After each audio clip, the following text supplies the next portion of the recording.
Off and running on the Krueger Show. Hope everybody's having a great day. Larry Krueger joined by Raj from RSF 49ers. Hope everybody's having a great one. Hot day. Woo! Man, really hot day.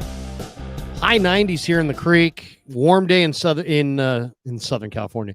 In the south part of the Bay Area. I was down at Santa Clara today for Niner practice. What a day in Santa Clara. So much to get to. But Raj, good to see you, man. And first, before I even welcome in Raj, we're brought to you by Pig and a Pickle. Check them out. They're in Emeryville. They're in Corte Madera. They're open 7 days a week from 11 a.m. till 8 p.m. or until they run out. Go say hi to Damon. Go say hi to Mary. Get some brisket. Get some brisket chili. Tell them that Larry Krueger sent you. You will not be disappointed. Pig and a Pickle, the best barbecue in all of Northern California. And also, thank you to our sponsor for today's stream, and that's Mancini Sleep World. They're a proud sponsor of the Krueger Show. I'm loving my Mancini's bed. Mancini's offers a 120-night guarantee with a range of brands and price points. With Mancini's, you get free next-day delivery. So click the link below or go to sleepworld.com and find a bed that works for you.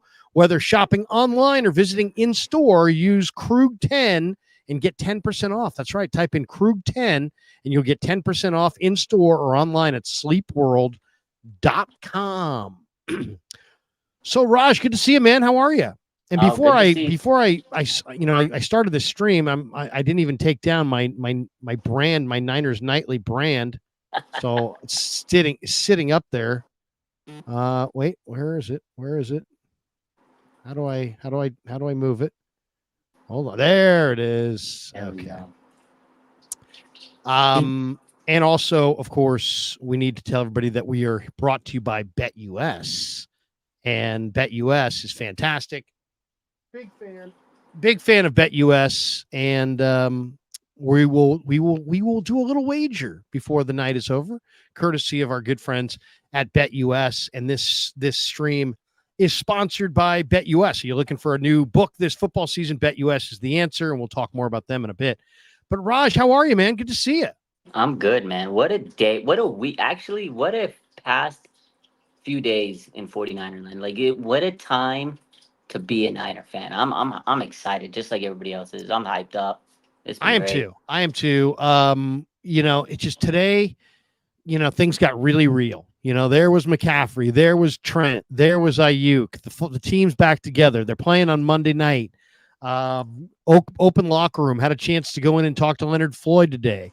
Talked to Colton today. Talked to Pooney today. Talked to Cowing today. We talked to just a bunch of people today. It was a great day. And Ricky Pearsall is alive and well. And there was a lot of really interesting comments from the players today about Ricky. Yeah, no, I mean, first and foremost, that story was crazy. We all know what happened, what transpired. The fact that he's alive, he walked to the ambulance, left the hospital the next day. 2 days later, he's already at the facility in the weight room.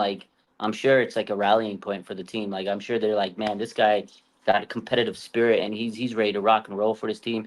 He tells John Lynch, I just want you to know I'm not injury prone. The first thing comes to his mind, yo, we know that you got shot, man. And then he's telling the players, don't skip the party because of me. You guys go enjoy yourselves. You guys worked your ass off last year. This guy's an unbelievable person already. We haven't even seen play. And I'm so excited about Ricky. I feel like this is a terrible event, but the team's going to use this to kind of build himself up, use momentum, and rally around this. So prayers up to Ricky Pearsall. I'm glad he's okay. But this guy must be like the Terminator, because how do you come back? He's already trying to rip and roll and get himself back on the field, man. I love his tenacity, and I'm just happy that he made it okay. That's crazy. Yeah, no, seriously. I mean, shot to the chest and lives. And it was, you could see, I mean, we'll play some of the cuts later on, but Trent Williams had an amazing answer when I asked him about it today. And John Lynch talked about how he got that initial phone call, Raj, and it was like, your rookie wide receiver has taken a gunshot to the chest. And he said, the first call was just such a, it was just very, very tough call to take. And he said the drive down to the hospital was tough and the whole thing. So the good news is that Ricky's going to be okay. The interesting thing today, I thought, was that Lynch on two different occasions really emphasized that, in his opinion, they are thrilled with what they've seen from Ricky, and they think he's going to Mm. be a tremendous asset. He does look like the kind of receiver that can kind of get open pretty much at will. Um, that's going to be interesting to watch, right? Because Purdy's deadly accurate, and you get to a key, playoff third down, and you got to have it on 3rd and 6, and you got a guy who runs those kinds of routes with those kinds of hands, and you got Purdy throwing him the ball. I mean, you got to feel pretty good that you're going to be able to, that he's going to be a really good continuity piece for them that keeps them on the field and keeps their offense on the field. Oh, absolutely. He's going to be a very important player. And again, we've seen it, on the film, and we've seen it in training camp. Like John Lynch said today, that we are so excited about him. They know what he can bring to his table. The plays over the middle, those contested catches, and I think he's going to bring a nice element to this team. And again, I feel like he's just so motivated. He's a hard worker, and that was the big thing coming out of college, where he says sometimes, like Herm Edwards says, maybe sometimes he works too hard because he's just trying to prove himself so hard, and we see it already. Like, sure, trying to get himself back in the grind. So I'm super excited about this guy, and I know a lot of people. There's been question marks about him because the injuries and XYZ, but this guy seems like high character, individual, and I mean, it's just another weapon for Brock Purdy and this awesome offense to rock and roll. That was definitely a missing element in the Super Bowl. They could have used another guy to get open over the middle and create some space. Jennings was doing amazing, but Debo and Ayuk, unfortunately, they didn't have the best time in the Super Bowl. So maybe Ricky can come in and open it up for those guys. So the more the merrier in my eyes. No question. And he could be a continuity piece that helps keep the offense on the field. Sure. Let's hear from Peter Schrager. He had this interesting comment the other day on the NFL Network's morning show, Good Morning Football, about Kyle Shanahan. We'll play off of the hair. The My hair. God, guy's got a little bit of a long hair. Peter's losing his mind. I think that's so much bullshit. I don't think that's true at all. I mean, that's just melodrama garbage. Kyle Shanahan is a made man. Kyle Shanahan is one of the best coaches in pro football. Most of the offensive tendencies that you see around the league are to hire guys that are disciples of Kyle Shanahan. So it's like, if you're going to run out Kyle Shanahan, who are you going to hire? Are you going to hire the guy the Texans hired as their offensive coordinator who came from San Francisco? Mike McDaniel? I mean, who are you going to hire if you don't have Kyle Shanahan when he seems like his offense is kind of like the prevailing offense in the league today. I know Lynch has swung and missed in the draft. Shanahan also, has final say on personnel, so he's got equal blame there. But once again, I mean, it's like they've done nothing but be enormously successful. If there wasn't such a thing as the Kansas City Chiefs, the Niners would be the best team of this era. I'm not saying that there's no pressure on Kyle Shanahan. There is some, but hardly the most in the league. I mean, there are guys who are going to be fired before the calendar turns to November. There's more pressure on those guys than Kyle No, I Shanahan. mean, the thing is, and people love to use Kyle as a reason why the 49ers lose. Like, at the end of the day, you made a good point there, Larry. Who can they get to replace him? If they get rid of Kyle, like, there's a percentage of people out there that Kyle's a choke artist. Kyle's this. He's never going to win the big one. And we could say we've had this take so many times. I've talked about this so many times. It's like every once in a while, it's like a cycle. Niners are doing good. Things are great. Okay, season started. Where are we going to focus our energy? Oh, yeah, Kyle Shanahan, he's on the hot seat. They gave him an extension. Him and John Lynch are made men right now with the Niners. They just had a heck of a weekend where they got Brandon Ayuk extended. They got the contract situated with, Trent Williams. And you know what? They did what they had to do. They restructured Debo. You got all this stuff going on. They have a heck of a team that they've really put together since they took over in 2017. But, people like to focus on the negative. And I'm not going to say he doesn't have pressure, because I do agree with Peter that there's an immense amount of pressure on Kyle, because at the end of the day, we always talk about we got to win a Super Bowl, we got to win a Super Bowl, we got to win a Super Bowl. We've fallen short. This team has fallen short, countless amount of times lately, and it's like frustrating. So I get to the point where I think these talking heads and the analysts are saying, "Hey, if Kyle doesn't win it, is he going to be on the hot seat?" But we continue to put a good team. We continue to make playoff runs because I think a lot of teams or people in general just don't think that they can continue to sustain this pressure, this winning run. Brock Purdy's got to get paid next year, but they prove us wrong every year. Now, a lot of people didn't think they were going to keep Brandon Ayuk and Trent Williams. They did it every year. Something crazy happens and they right the ship. But he is under pressure. I wouldn't say the most, but it would be nice to win a Super Bowl because if they do all of this, It would be Larry, nice. if they do all of this and they go and blow another Super Bowl, Larry, we're probably going to be no greater than the Buffalo Bills in the 1990s, and it sucks, but that's the reality. And how many more years are we going to have with Kittle and CMC and Debo and Ayuk and Trent Williams? Like it's great to have all those guys, but at some point You got to win. You got to you got win. to win. It's pro sports. I get it. You got to win. But do you get rid of very good in the pursuit of great? And I'm gonna share the screen here, and our good friend Grant, who I do enjoy, and he's helped me quite a bit. So, but he has this take. It's so core to the central, theme of the 49ers that it almost cannot be ignored. So I'm going to play you the first 30 seconds of Grant, and you tell me what you think of this. I have some breaking news. I just spoke to a source who's close to the 49ers, and this is exactly what he told me. I'm hearing the front office is extremely upset with the current financial status of the team, with the salary cap, and the Ayuk and Trent contracts.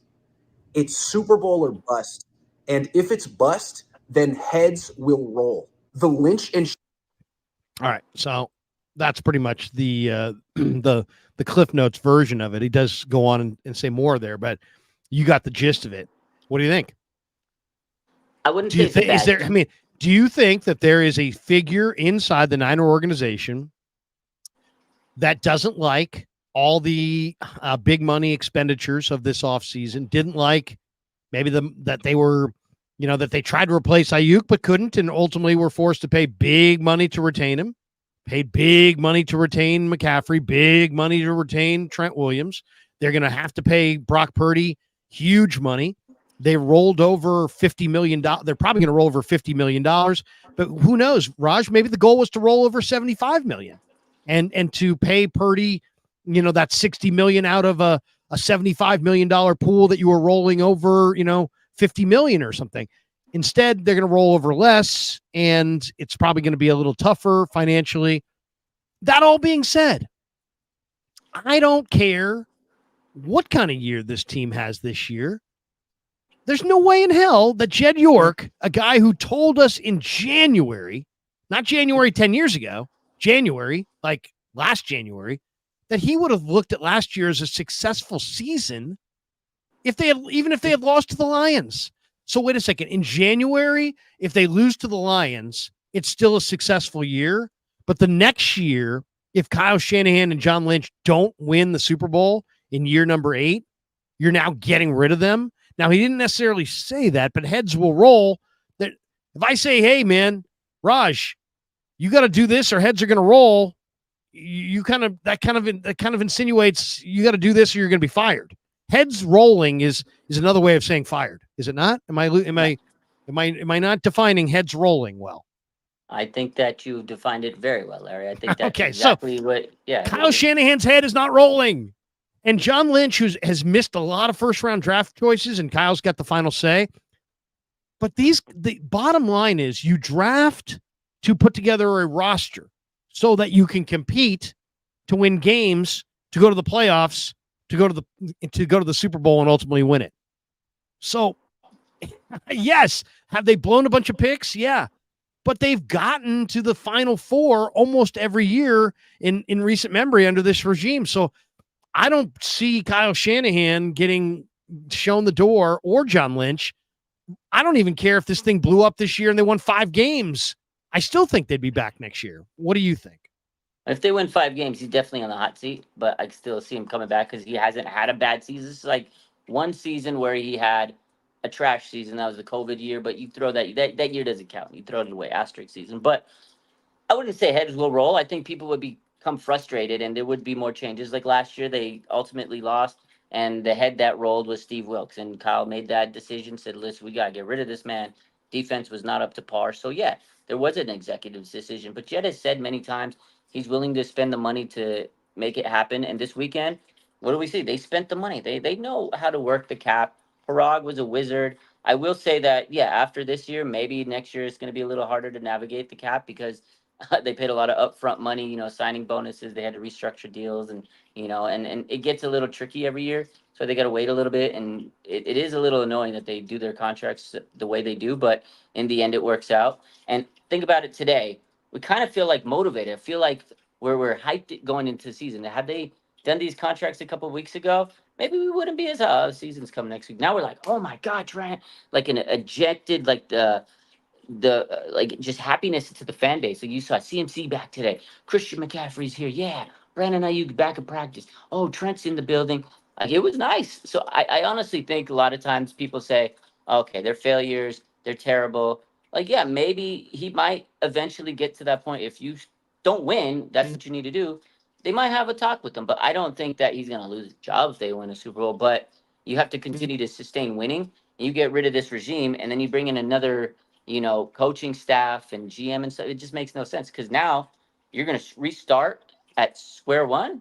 To me, that doesn't make sense, and especially with Brock and Kyle. Like, I just don't get that whole thing of, oh, heads are going to roll and they're going to get rid of anybody. I do think there is pressure, like Peter Schrager said, and they got to win a Super Bowl because you can't just keep going out there and getting close but no cigar. But if they don't win a Super Bowl, I still think that they'll run it back next year and hopefully can make it a run at it. I mean, there's guys that are. I mean, Robert Saleh's got the Niners in week 1. Then they got the Titans on the road in week 2. They play the Patriots at home in week 3 on a Thursday night, I believe, or it might be in. It's at MetLife.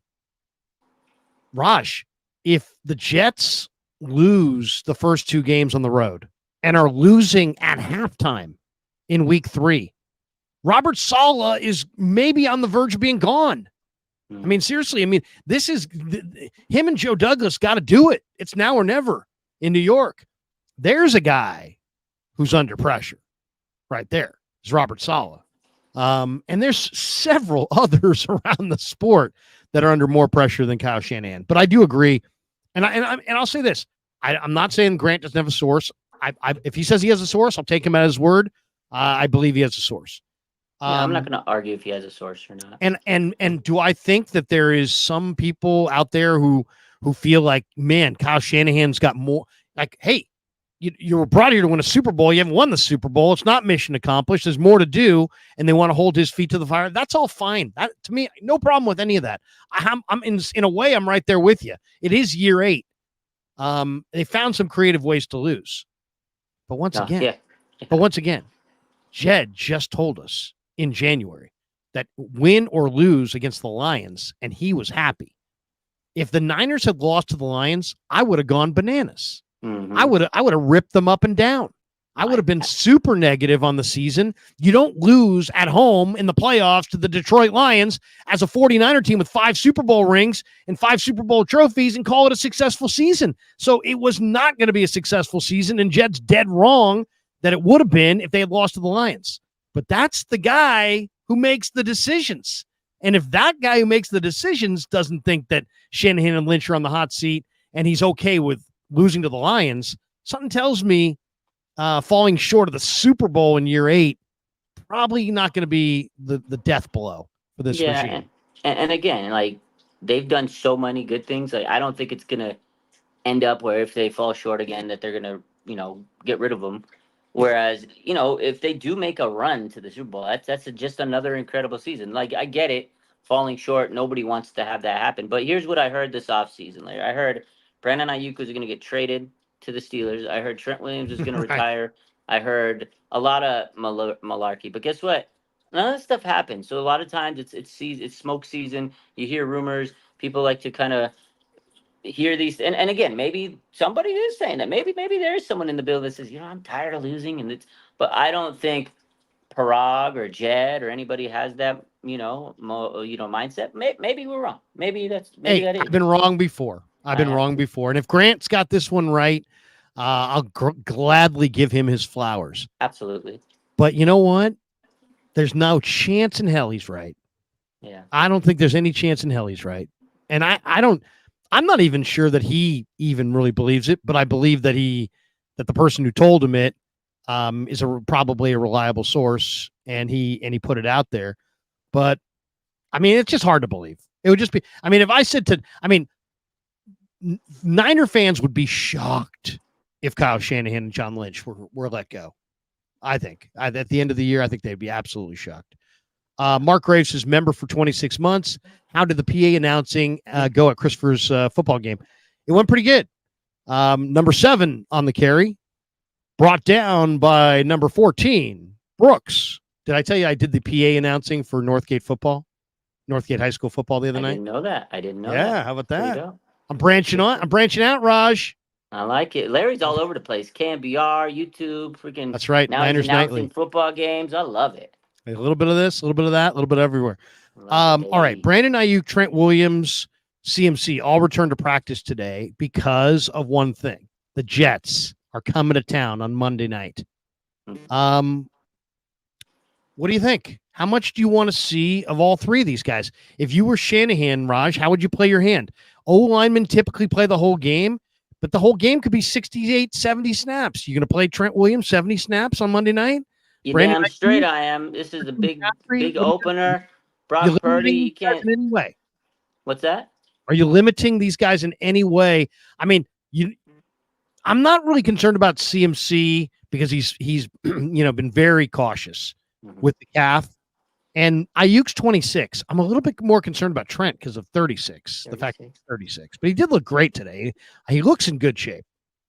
This is what they just made how much money, Larry, between those guys this offseason? There's a lot of money right there. A lot of money. Go earn your money, my guys. You sat out all offseason. I get it.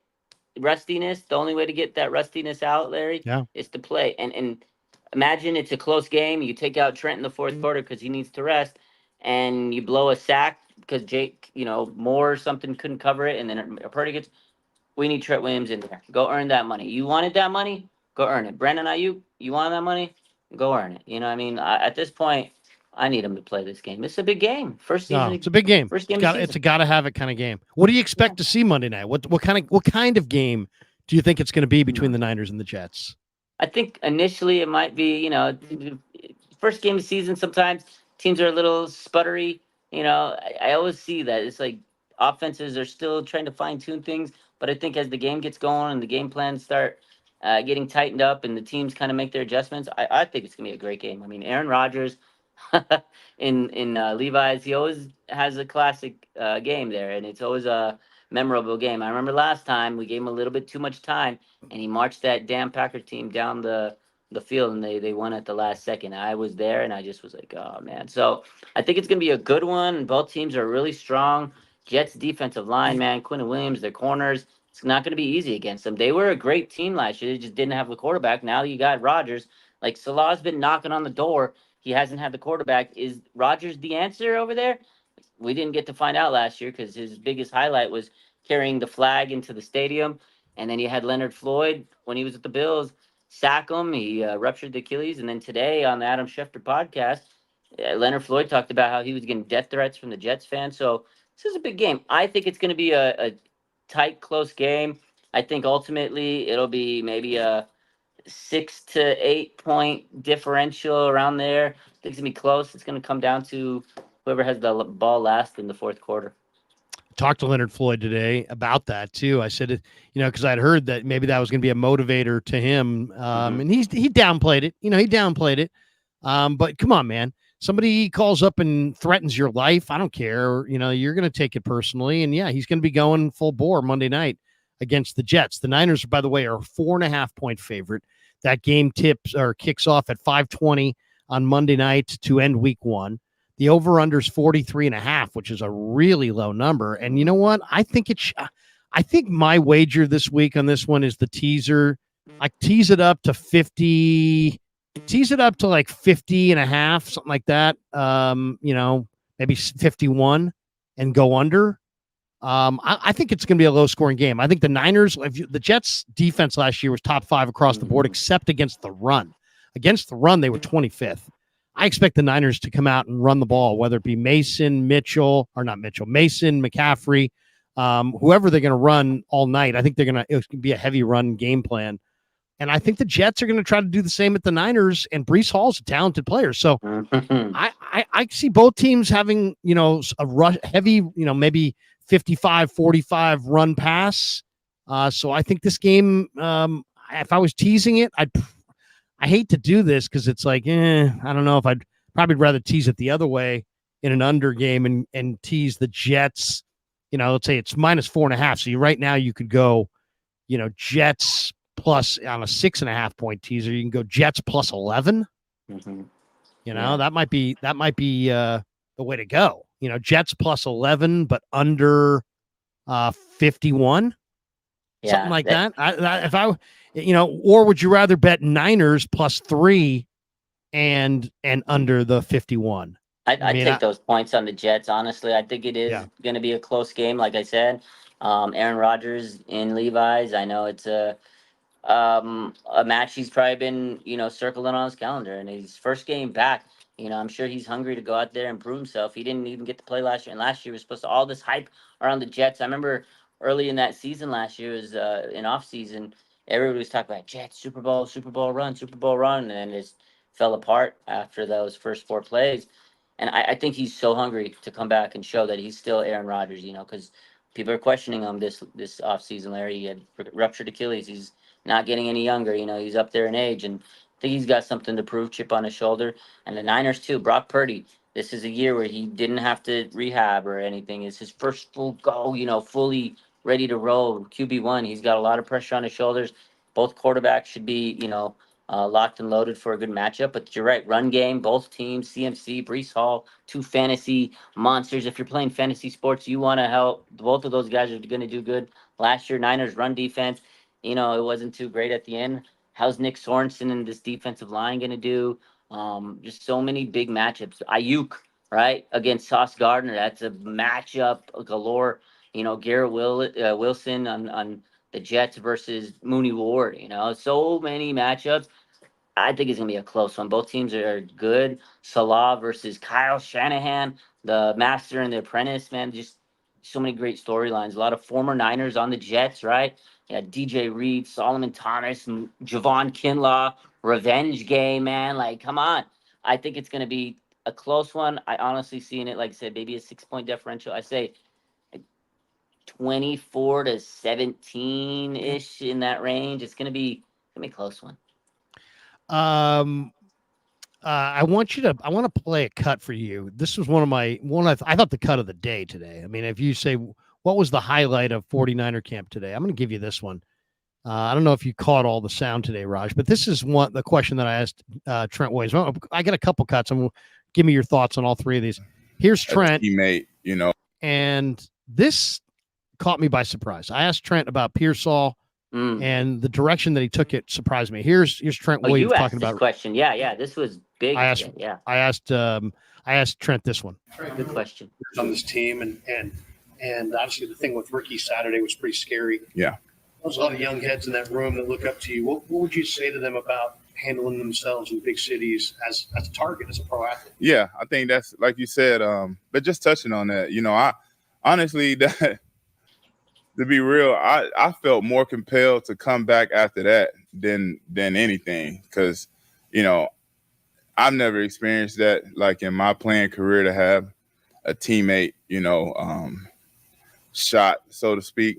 So in my mind, I'm like, man, I just want to get back, get around the team. Like Ricky stood out to me because when I popped in for OTAs for the 30 minutes I was here, he did like go out of his way to come and introduce himself to me. And which obviously we was going to meet each other eventually. But, I'm getting there. There's 90 guys on the team. I'm just walking out. I don't really know everybody just yet. So for him to come up and kind of introduce, and I just instantly felt his vibe and, can just feel he's such a genuine person. So as soon as I seen that happen, I'm like, man, I just want to get back. I just want to be, a voice in his ear, let him know everything going to be all right. I'll be there for the team.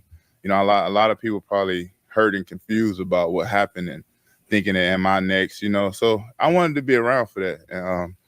But, my message is just to realize you're a target and this world is a hard place. It's a very very, very harsh place. And I think sometimes we are shielded from reality. And for better or worse, whatever the reason is, we can be. So just staying in the moment and realizing that, your life is more important than anything that you can wake up and put on. So just always keep that eye out, man, and just know that there's people out here that don't really value human life. And you just got to be aware of that. Amen, bro. I mean, I thought that was awesome. That was powerful. It was from the heart. It was about love. It was about, I love my teammates. Oh, look at the Giants coming back. Down 7-1 at 7-6 in the eighth, first and third. Look at the Giants getting off the canvas. Sorry about that. A little brief aside. Giants actually coming back to win a baseball game, potentially. But and Luciano, I thought that guy was banished to the minors forever. He's back. No, but you know what I'm saying? It's like, I thought that was just so powerful. One, the way he says, hey, look, I really wanted to come back because I wanted to kind of lead. I mean, I want to lead the room. And then at the end, I thought the most powerful part is like, it was the smartest part of the whole thing that he said, which is, you know what? I value my life. You value your life. Trent values his life. But guess what? Not everybody does. And so there are people that are willing to, they don't value life, and they don't value theirs. They don't value their own, and they do stupid things, and they break laws, and they, commit crimes, and you know what? Steer clear, and have your head on a swivel when you're out, and be on the lookout, and just understand you're a target. I mean, it's just, and be kind of aware of your surroundings. Anyway, I thought that was incredibly powerful. And then he talked about his relationship with Ricky, and I don't know. I mean, to me, that was the soundbite of the day.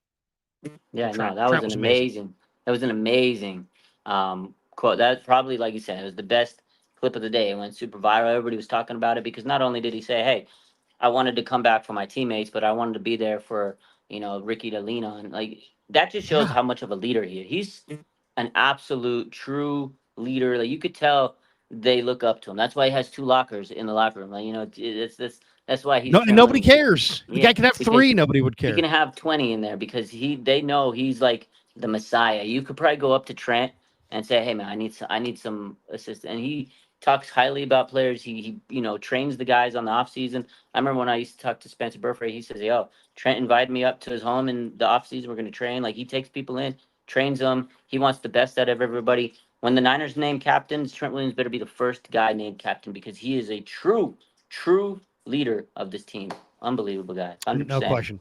Unbelievable. Unfreaking believable. All right.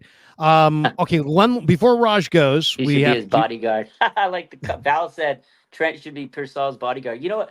Can you imagine this seriously. On Monday night if Ricky Purcell comes out of the tunnel and they got Trent Williams and Deebo Samuel with Ricky Purcell with the boombox? Might be the greatest moment of all time if he does it. Wouldn't that be incredible? I need it. All right, let's check the odds on Monday night. And are you looking for a new book this football season? BetUS is the answer for you. With BetUS, you can get the fastest payouts in the industry and easy withdrawals, live wagering in all major games. Plus, you get 10% back on your net losses twice a year. On top of that, you also get your own personal account manager. Use the link below. Sign up for BetUS today. Get 125% sign-up bonus up to $2,000. So be sure to use the link below. Sign up for BetUS and help support the Krueger Show. All right, let's go and take a look at week 1. All the week 1 action here. First of all, why don't we is there any games besides the Niners this week that you're liking, that you're I'll throw a couple spreads your way. Kansas City -3 at Arrowhead on the season opener Thursday night. Eagles at home -2.5 against Green Bay. No, isn't that in Brazil? That one's in Sao Paulo. Yeah. Jacksonville and Miami. Miami's -3.5 at home.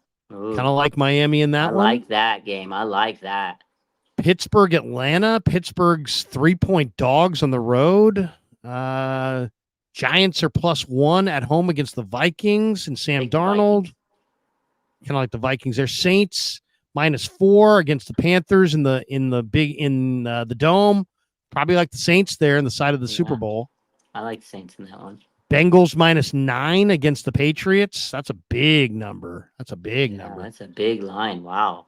What do you think? Bears Titans. Caleb's debut in Soldier Field against the Titans. I think the Bears are going to handle them. Although the Titans are sneaky. They made some tough. sneaky They're rugged. decisions. They're kind of low-key tough.